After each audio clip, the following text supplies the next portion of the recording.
Who's the best boxer, in your opinion, right now? European. No, world. Best fighter World. in the world, yeah. I think it's... Brother, stop. I'm too Khabib.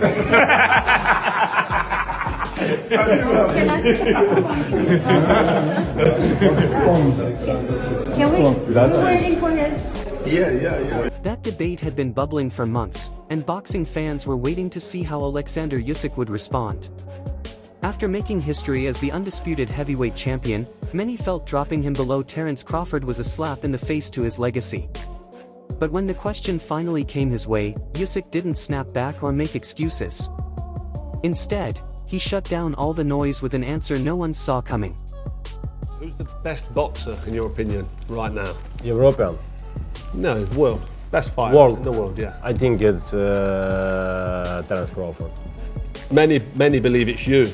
Many believe you're the best fighter. No, I'm not No? the best fighter of the world. It's Terence Crawford. Terence Crawford, number one, yeah? Yeah. He's an animal, man. Yeah. I mean, he's so fucking good. He's so good. I mean, think about what that guy has done. He beat AJ twice. He beat Tyson Fury twice. And now he beat Dubois twice. Mm-hmm. That's crazy. No, it's incredible. Those are two of the best, like, of this era. I think he's one of the best of all time. I really do. I think he's one of the best heavyweights of all time. And his movement is so different. One of the things that was interesting, well, they were talking about the fight, and AJ was Tony Bellows was talking about when he fought him, and AJ was saying that when he fought him, it was the most exhausted he's ever been because he's always moving. There's no rest with him. No rest. There's no like time. constant. Yeah. There's constant twitching. Under so fire the whole time. you're constantly thinking, when is this coming? There's no silent agreements. There's no relaxation. There's no rounds off. Yeah. Everything is he's putting it on you and moving constantly. Like I always say, he's like a giant Lomachenko. Got And it. They were both trained by the same guy. Oh, were they? Yeah, Lomachenko's father trained Usyk as well. Ah. Yeah.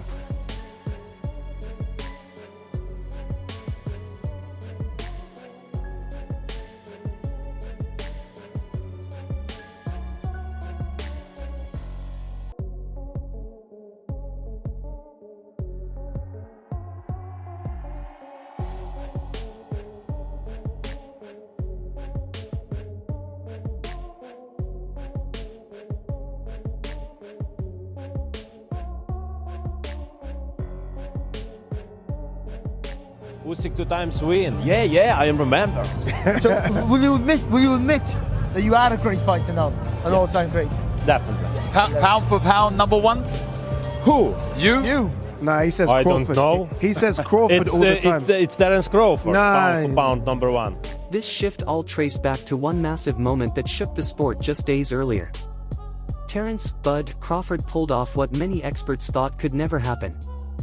He climbed 2 full weight classes, ignored the doubters who said he was too small, and challenged boxing's biggest superstar, Saul "Canelo" Alvarez.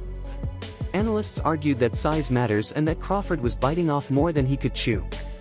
Crawford could beat Canelo Alvarez. I think he's too small. But then again, I thought he was too small for Spence, so shows what I know. They couldn't have been more wrong. Crawford didn't just compete, he dismantled a legend, becoming the first male fighter in the 4-belt era to claim undisputed status in 3 divisions. His performance was so dominant that the ranking committees were forced to reevaluate everything. When news broke that Crawford had overtaken Usyk for the top spot, reporters rushed to get the heavyweight champion's reaction. They expected drama, maybe even tension to stir up a rivalry. Instead, Usyk calmly looked into the camera and cut off the question, saying, "He is king. For me, the pound-for-pound number one is Terence Crawford. I like this man. He's a great fighter, a very tough boxer." They believe you're the best fighter. No, I'm not No? the best fighter of the world. It's Terence Crawford. There was no sarcasm, no hidden agenda. Usyk took it even further. He joked that he didn't even see himself as number 2. "Maybe I am number 17, he laughed, showing his trademark gap-toothed smile. It was pure, confident humility, the kind that can only come from a fighter who knows exactly how dangerous he is. Do you care about being ranked in the pound for pound? Is that also a target, a dream? For me, no. for me, doesn't matter. For me, pound for pound, number one is Terence Crawford. I like this man. It's a great fighter. He's a terrible, tough boxer. For me, I'm maybe number 17. You know, you're talking about greatness. Yeah, Muhammad Ali will go down and he'll always be the greatest.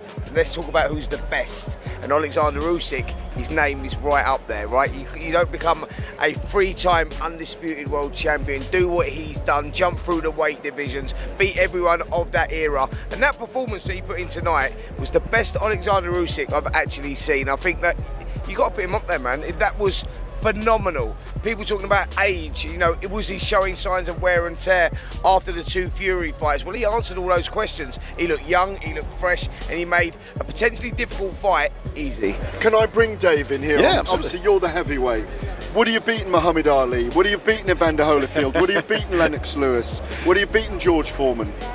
It's very difficult to say, and I think very unfair. You know, obviously with time we've had, there's been improvements in strength and conditioning, nutrition, all the rest of it. And on different generations, you cannot compare, you know, and he will go down as one of the best of all time. But does his skill set, I know all those things apart, does he belong in the conversation with those people? Oh, of course. He belongs in the conversation with Sugar Ray Leonard, Ray Robinson. I put him in that bracket, I really do. Because it's 2025 and he's still active, it's difficult to do that. When you tend to appreciate things more when they're gone. So in 20 years' time, I think people will go, Usyk was as good as Robinson, as good as Leonard, but right now it's a bit of a controversial thing to say, but I think he's in that conversation. Usyk even called Crawford a crazy man, which in his vocabulary is the biggest compliment. He praised Crawford's ability to switch styles, break opponents down, and fight with a level of intelligence that rivals his own. Terence, wow, my friend, but it's crazy man. Listen, I say Terence win. Yes. What? Terence win over Canelo. Yes, Terence win. But listen, Terence is different man. Terence work in two stойка. Two sides. Two sides. Right. And right. switch hitter. Yes. Switch Yes. hitter. Yes. Right and left. But it's very smart man. It's very, very, very smart. But feel distance and plays. Their mutual respect comes from living the same truth, a shared battle against one of boxing's oldest sayings: a good big man always beats a good small man. You know, people gonna start talking about pound for pound. Well, right now, greatest look, ever, all this pound stuff. for pound, right now. Right now. We got, for me, you got Usyk, you got Inoue, and you got Crawford. I got Crawford. Usyk, I think he earned it by what he's done in the heavyweight division. You had Crawford number 2, you had Inoue.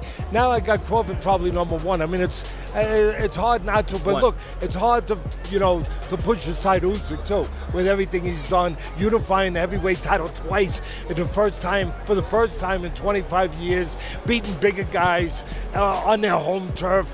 You got to give Usyk something special too. But Crawford, he's very special. Easy, 1, 2, and 3, they're right there. I know Inoue fights in the morning over in Japan, but I mean, either way, the 3 of them emerge together. You want to force me, put a gun to my head right now off of this? Yeah, Crawford. Hard to not say number 1 for Crawford. And I add one thing, from a trainer's point of view, putting my trainer's hat on, what you were talking about, you touched on it earlier.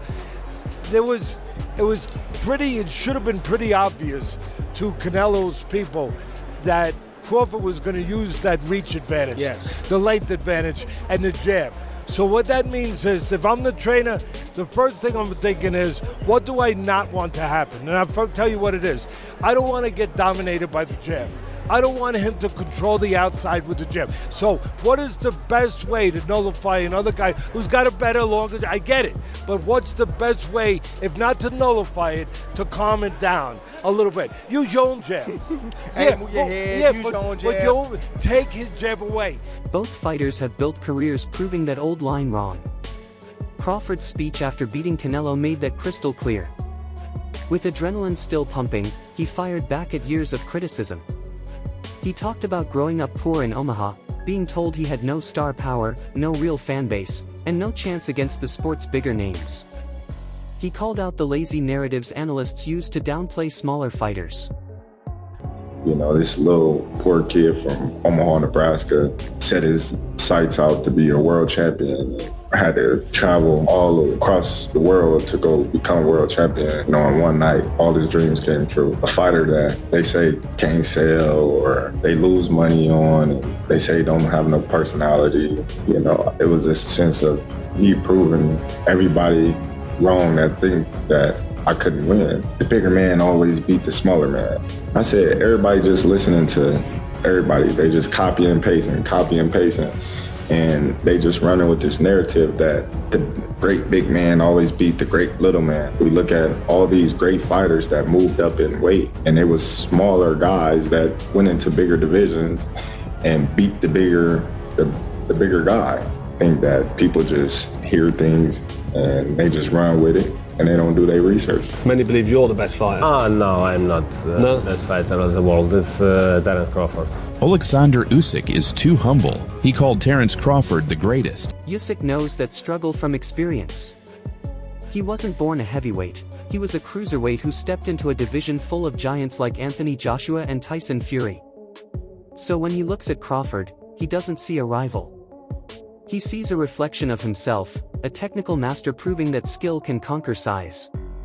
Usyk calling Crawford the GOAT wasn't surrender. It was respect from one expert to another.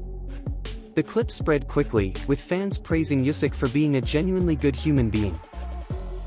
Oleksandr, who is the best boxer from the UK? In the UK, now, Tyson Fury. The best from the USA? Terence Crawford. The best from Europe? Daniel Lapin. The best in the world? Terence Crawford. The best young and upcoming fighter? Lapin. Daniel. The best fight this year? Fury Usyk. And the best knockout of the year?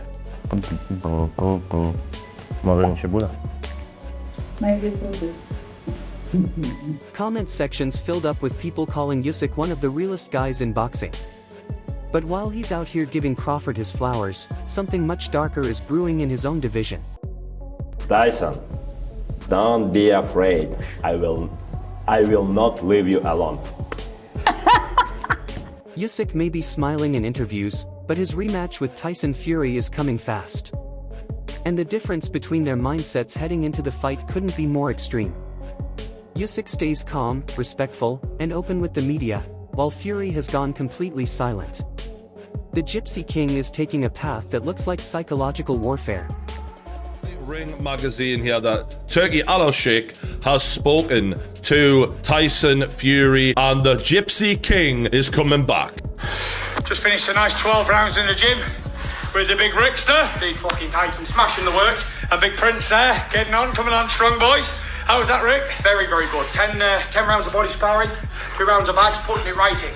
Can't beat that, can we, today? Definitely not. Put the graft in. Good on! Reports from Fury's camp in Malta claim the British fighter has cut himself off from the world. He hasn't spoken to his wife Paris or their children for over 3 months. He calls it total isolation, something he believes he needs to reclaim his edge after losing his unbeaten record to Usyk earlier this year. For a man who's openly dealt with mental health struggles, this approach is unsettling. Fury believes that to beat Usyk, he must strip away every comfort and connection until all that remains is the fighter. Fury just needs boxing, man. Like, when he says, I'm leaving boxing because I've been robbed, it's like a little boy telling his mother when he's in a huff, he's running away from home. We know you'll be back. Because as much as boxing needs Tyson Fury, and we do, don't get me wrong, I think he's great for the sport as much as he's a fucking difficult character and he's always holding things up and he never seems to play the way the fans want him to play. He does everything his own way. Tyson Fury needs boxing more than boxing needs him. And that's saying a lot because he's one of the biggest stars in boxing by a mile. Like, as much as I criticize him, I can't deny what he is. He has dominated the boxing headlines since he came back for the trilogy against Deontay Wilder. He has been one of the faces of the game. But the reason I really believe he needs boxing even more than boxing needs him is that Netflix documentary and many, many other clips I've watched of him over the years. Yes, he's got all the money in the world. Yes, he's got a lovely family and everything a man could want. But I think he struggles to be happy when he's not in boxing. I think he struggles to be happy in ordinary, everyday life. And this is something that a lot of boxers have struggled with. But when you've had the highs that Tyson Fury has had, ordinary life must just feel like, what a low. When you're an up and down, like bipolar character. And those endorphins that you get from training, the excitement from competing, and also the ego stroking, which I think he fucking loves the attention, right? Usyk couldn't be more different. He trains with people around him, not locked away.